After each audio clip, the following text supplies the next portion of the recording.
The KBEAR Storm. The KBEAR Storm. I don't know which one to take up, but the KBEAR Storm, another new IEM that just released around December last year, December 2022, is a pair of IEMs that is competing for the sub $20 range. It ranges from around $16 to $18 USD online. So given the fact that this price bracket is already known to have been flooded with so many different types of IEMs, how does this one justify itself from the rest? Well, let's talk about it.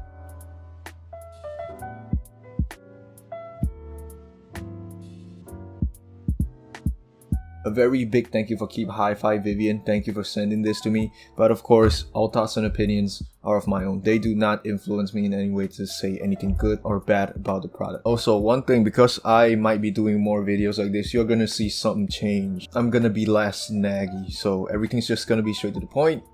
Let's go. And of course, unboxing. The box is of course by itself standard as it is. You have your graphics in front, you have your specifications in the back. And sliding it off, because it is a sleeve, will review your then 2 head shell units right here. And of course, other than getting your IEMs, you do have your cables. And to be honest, this stock cable is actually quite good. There are a lot of IEMs that doesn't know how to make decent stock cables for some reason. This one, it looks like a generic cable, but it feels okay. And if you actually notice in this video, this B-roll, they actually come with a jack cover. Like, think about it. KBEAR actually cares in terms of its attention to detail. They actually covered their jacks when most of the people don't even do that. KBEAR, props to you. That's more points on me, I guess. But other than that, they also give us very standard tips. But they also give us a second pair. That is, to be honest, I think I haven't seen much people do this. This is a standard type tip, and this one is a short nozzle white bore tip.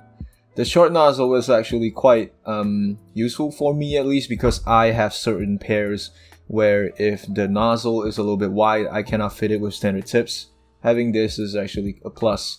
Whether if it affects the sound or not, I will be telling you later, because this is some tip rolling hypocrisy. I don't know. Going to the build of the IEM, of course, this IEM is definitely aesthetically very pleasing. You have a violet purple type faceplate, accented with a blue, I would say blue body. I don't really know the type of blue this is, and also a metal nozzle. So yeah, it actually adds a lot to the aesthetic appeal of this. This is actually done very nicely, which brings me on to the next thing, fit. In terms of fit, I personally can fit both of these. In terms of the fit, it fits very perfectly. I have tested both tips. I personally prefer the white bore short nozzle, because my ear canals are like that, I guess. This one fits perfect. The standard one fits a little bit snug. I don't really like to wear it that tight after wearing it for 2 to 3 hours, so yeah. But I have worn this for about an hour, and it doesn't really hurt my ear canals in any way. It's still very comfortable. Added on with the lightweight of the IEM, everything is perfect. And now let's actually go to the sound part. This is how I've tested my IEMs, and this is the graph, courtesy of Ian Fan.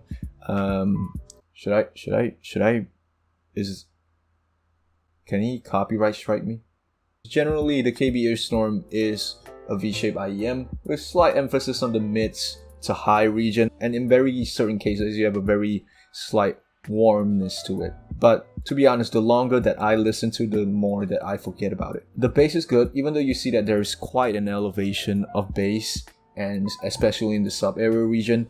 The rumbling of the sub bass is decent. It's not enough to the point where it feels very impactful. It definitely has a very quick roll off, which, to be honest, it's not really that big of a deal. But if you've listened to IEMs with very extended sub bass, you will feel like you're missing a little bit out of something. But that's beside the point, because this thing overall has quite good bass in terms of the lower bass, the mid bass, everything. Bass notes from guitars won't really feel like there's that type of bloatiness in certain cases. It sounds very rounded, it sounds very smooth. Definitely on the natural side, definitely has more bass than those macro details in the treble region accompanying it, like maybe slaps, maybe plucking, stuff like that. So yeah, it's actually quite nice. Kick drums are definitely punchy with an adequate impact. I wouldn't say there will be that much air, maybe very slightly, because I've only noticed the punchiness of it rather than air. But in terms of air, let's now talk about the mid regions and the high regions. And in terms of mid range, I think this pair honestly quite surprised me, because I am a sucker for good vocals. How would I define good vocals? As natural as possible. Vocals overall sound like they have a brighter presentation to it. It does not sound very neutral. Male vocals on the side will sound maybe slightly more in your face, slightly more intimate, but it's not to the point where it's uncomfortable. You just notice that that thing is slightly more forward than anything else. And in very certain cases, you might have a little bit of a nasally voice. But other than that, it's not really that big of a deal. In terms of female vocals, because of females having a higher pitch than us in general, they will not sound as forward. They will be sounding a little bit back, and also maybe because of the bright characteristic that this pair has, it might sound a little bit sharp. But personally, testing tracks, I have never met anything that is sibilant before, and I tested it with J-pop tracks, and you guys know how sibilant that thing gets. Instruments wise, I would say more or less the same thing. Things are bright, things are transparent, there is airiness to it. Piano keys, I would say, are the best examples for all of this. It can sound very, very light, it can sound very, very soft, and it can have lower volume than the rest of the track, but when the emphasis gets strong, even with that lower volume compared to the other tracks, you will be feeling that nuance of like, it wants to be there.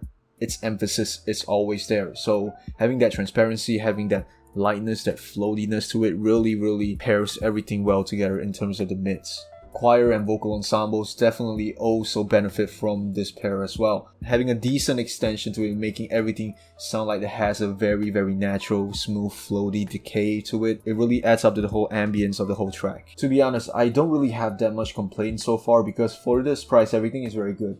Maybe the only thing that I can complain, because this thing has already suddenly set a very high bar for me, is that maybe in very certain tracks, like when I'm listening to Polyphia, this thing maybe be underperforming ever so slightly. And when I say that, I really mean it in a way where I cannot find anything bad to say about this IEM for the price. The details on the guitar are also quite nice because it sounds bright, it sounds very happy, it doesn't sound harsh, aggressive, anything like that.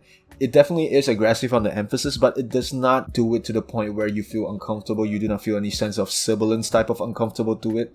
So yeah, the only downside, like I said just now, is that maybe there will be very slight macro details lost, maybe very slight micro details, like maybe you can hear the fingers sliding through the strings, you can hear plucking, but that is in very rare occasions, and personally that is only for certain tracks that I mainly use to test songs. And now on to the upper mids and highs. Personally, I think one more thing that I can take out from this is that because I said macro details and micro details are quite good, Foley's on this pair is actually quite nice. Everything is being emphasized very clearly, and like I said, soft, transparent, bright.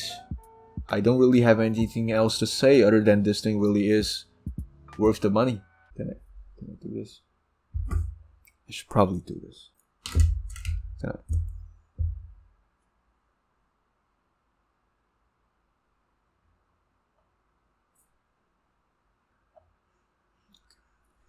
So in terms of the highs, the one thing that I personally like to comment is the drums. Usually drums get a little bit iffy on this budget region in terms of like maybe something might sound tinny.